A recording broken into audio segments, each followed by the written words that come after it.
A few months ago, I took out one of the rack systems that I had here and moved it, and I moved it down here into the studio. Now, having this in the studio is great because it allows me to keep all of my materials and all past, previous, or currently working on projects here in the studio without moving them. But moving this rack system creates a problem because some animals don't have a spot to go anymore. So in this video, I'm going to be changing this closet space, adding a shelving unit, and adding both of these animals on so they have their permanent spot. All right, we have everything up here that we need. We have the brand new 2x4s that I got. I will be sanding them down and staining them to make them a little bit nicer. But before I trip and die on this thing, this is one of two boards that I'll be reusing because I have them and I'm not going to waste money. So some of you might know what this comes from. This is the original table I did all of my projects on when I still had the pool table downstairs. We took the pool table out, so now this is just scrap wood. I don't need it anymore, and it'd be thrown in a dumpster anyway, so we're going to sand it down and get all this gunk off and restain it and make it look nice and give it a new life with this build. We have, let's see, for this project we have 10 individual cuts to make besides the actual boards that are laying out over there. But we need, let's see, we need two 51-inch boards, we need four 36-inch boards, and we need four 13-inch boards.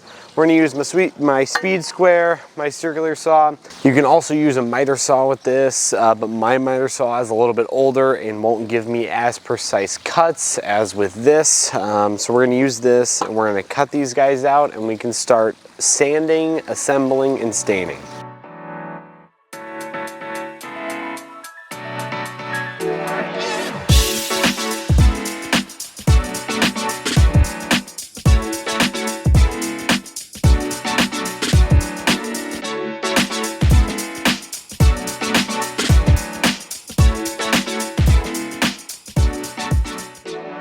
All right, we have our two pieces cut.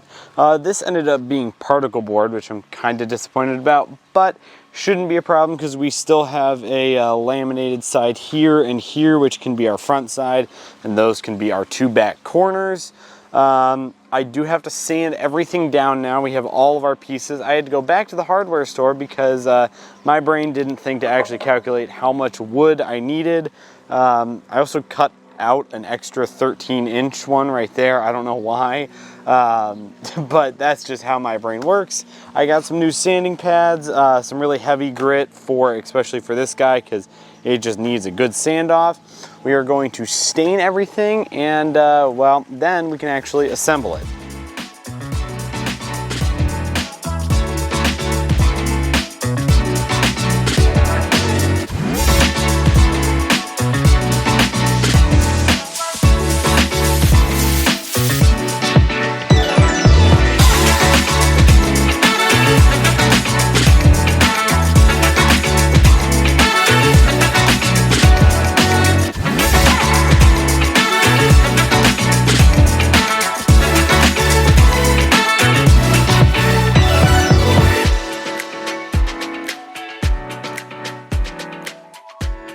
All right, we have all of our boards sanded over there and blown off and they're ready for stain. I did find a slightly darker stain that I have laying around.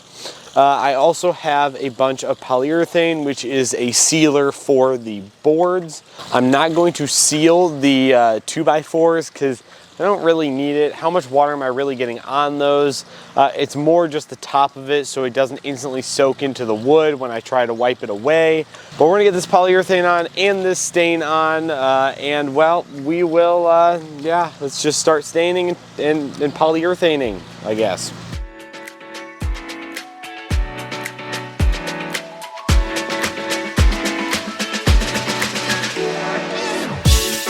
All right, we are back down in the workshop area finally after a bunch of cutting, staining, and things that I can't do in enclosed environments. Now, I currently have the polyurethane boards still drying upstairs. I'm going to give it a light sand and put one more coat on it before of polyurethane before I go down and actually assemble it all. But from the HD store, the Home Depot, we got a new toy. But this right here is a pocket hole drilling set. Now, I have never had one of these before, so I'm going to learn how to use it myself, but it's pretty self-explanatory, and it's going to help me get significantly better, holes and stuff like that into these pieces of wood instead of using brackets like I've used with a lot of other projects, which makes it significantly more expensive to spend the money on the brackets, but also just makes everything not be square to each other. I also have multiple speed squares now that will help me do everything. So we are going to assemble the frame of the boards tonight. But with that being said, I'm going to learn how to use this by watching a bunch of YouTube videos. Alright, that is the completed squares. Any actual woodworker would say they're terrible. But for my first time ever using this pocket hole jig thingy, this thing is awesome. I'm going to use this so often. Alright, it's the next day. These have, they're still a little wobbly. They're not 100% square, but they look really, really quite good. And we also have these guys fully done. This is one of the two. This one is significantly heavier and significantly thicker than the other board. But we are going to put these boards on, get them as square as possible, add pocket holes to attach these, and then we're going to go buy another fun tool, which will be a laser level, because laser levels are really nice and I'm going to buy one. And then in theory, we install it tonight and get the animals on it, and hopefully it does not crash and burn, meaning literally crashing and burning on us. Yeah, prefer that not to happen, but we'll see.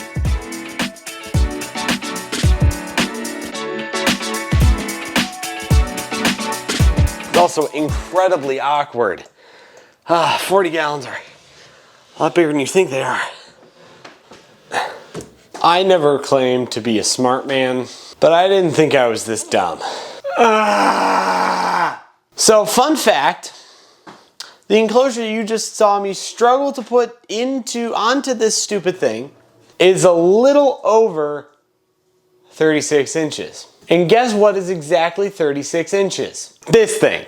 Now, there is a way I could fix this. The way I fix this is I take off these bars here that are a little over where they should be, and then he will fit. The problem is the other enclosure won't fit because it's also 36 inches.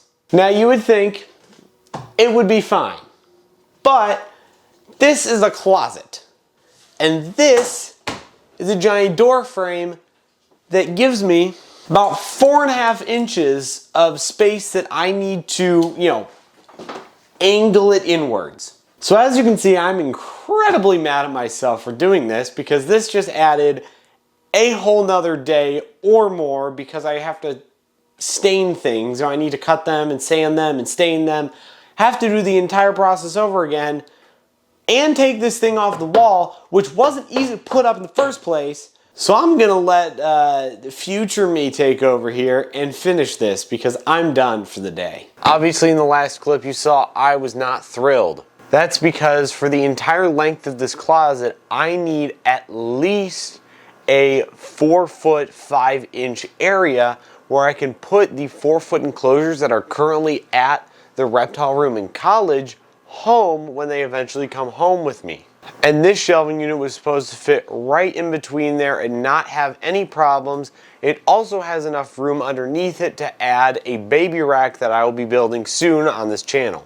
There is a saying in the cutting world of things, measure twice, cut once. Well, I am the measure once, hopefully cut once, and if it doesn't work, you kind of figure it out from there. So what I'm gonna do with this, because I don't have any other flat boards that would be able to fit the 40 inches that I would actually need, and I'm not going to buy more, I'm going to add spacer blocks like this 2x4 right here. I'll probably add 2 to each side just to give me plenty of room, because not only is Einstein enclosures the one that needs to go on top, and you could just cut off those top pillars that are hanging up a little bit farther out. Phoenix's enclosure is also 36 inches and will not be able to fit when I put it underneath the enclosure, so there's still going to be the problem of not having enough space, but hopefully with 2 of these spacers it shouldn't look too ugly, and it will be in theory fixed, and I'm actually able to finish this video. So with that being said, I'm going to get these guys cut, stained, and finished, and I will see you for the install.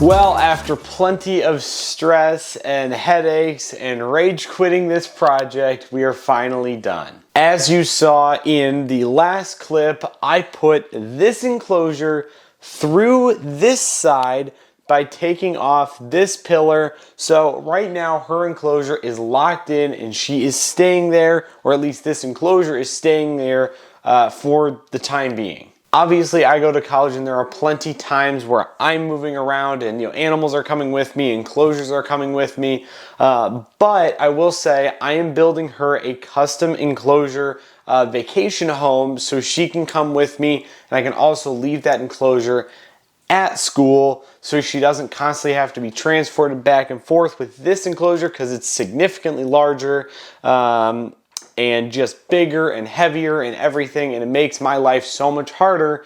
But if we build her a custom built enclosure vacation home, which is going to be a video soon, well, it'll make my life a lot easier. But before I end today's video, I want to give a huge shout out to my Patreon subscribers. They allow me to do everything here at All Around Reptiles, including giving them weekly updates on animals that you don't even know about and projects that you guys don't even know about. With that being said, if you want to see more projects and hopefully they go smoother than this one did, subscribe.